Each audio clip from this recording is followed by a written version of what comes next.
ناظرین، جب امام مہدی کا ظہور ہوگا اور آپ لوگوں سے بیعت لیں گے تو خطہ عرب کے بے شمار لوگ آپ کی فوج میں داخل ہو جائیں گے۔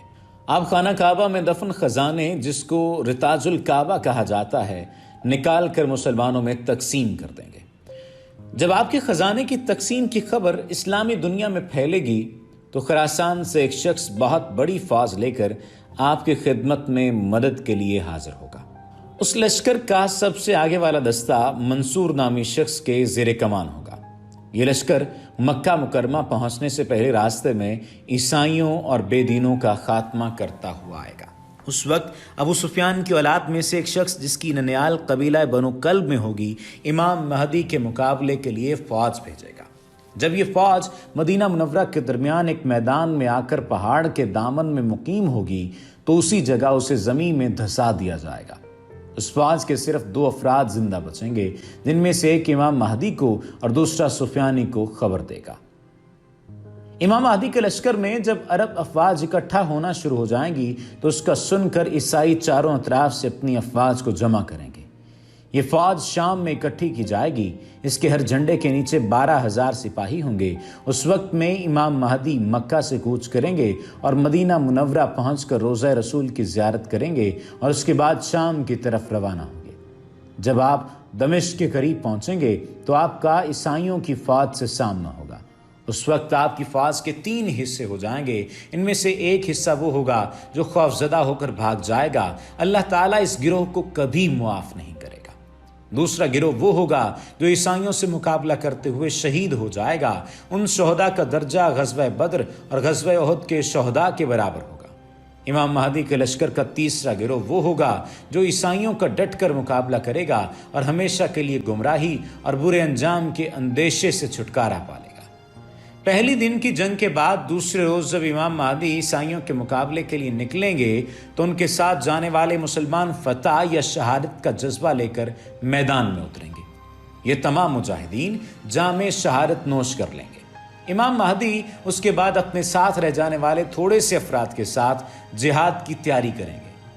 تیسرے دن پھر مسلمان بڑی جاں فشانی کے ساتھ عیسائیوں کے لشکر سے ٹکرائیں گے اور اکثر شہید ہو جائیں گے۔ امام مہدی بچ جانے والے مسلمانوں کے ساتھ اگلے دن کے مارکے کی تیاریاں کریں گے۔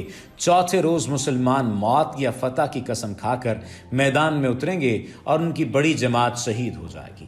عیسائیوں سے جنگ لڑتے لڑتے مسلمانوں کی حالت یہ ہو جائے گی کہ امام مہدی کے لشکر میں صرف محافظ فوج ہی بچ جائے گی جو سامان کی حفاظت کے لیے ہوگی۔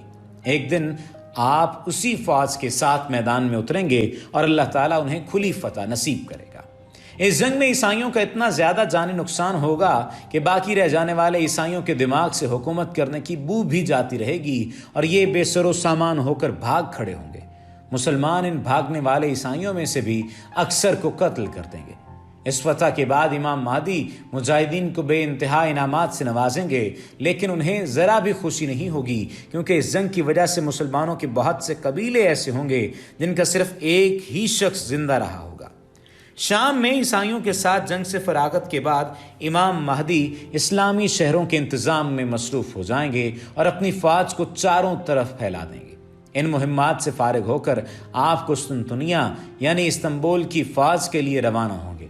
آپ بحیرہ روم کے ساحل پر پہنچ کر قبیلہ بنو اسحاق کے 70,000 مجاہدین کو کشتیوں پر سوار کر کے حکم فرمائیں گے کہ وہ استنبول کو آزاد کرائیں۔ جب یہ مجاہدین شہر کی حفاظتی دیوار کے قریب پہنچ کر نعرہ تکبیر بلند کریں گے تو یہ خدا کے نام کی ہیبت کی وجہ سے گر پڑے گی۔ اس کے بعد یہ اسلامی لشکر شہر میں داخل ہوگا اور سرکشوں کو قتل کر کے ملک میں عدل و اسلام قائم کریں گے۔ امام مہدی کی مکہ میں ابتدائی بیعت کے بعد قسطنطنیہ کی فتح تک 7 سال کا عرصہ گزر جائے گا۔ اسی دوران افواہ اڑے گی کہ دجال نے مسلمانوں پر تباہی ڈال دی ہے۔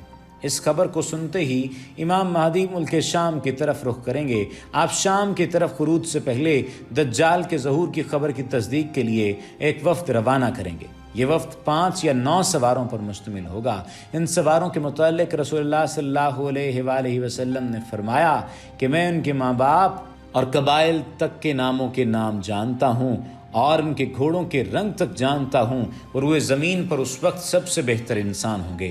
جب دجال کے نکلنے کی خبر جھوٹی ثابت ہو جائے گی تو امام مہدی جلدی کو چھوڑ کر دوبارہ سے ملک و ملت کے کاموں میں مصروف ہو جائیں گے۔ ابھی تھوڑا ہی عرصہ گزرے گا کہ دجال ظاہر ہو جائے گا۔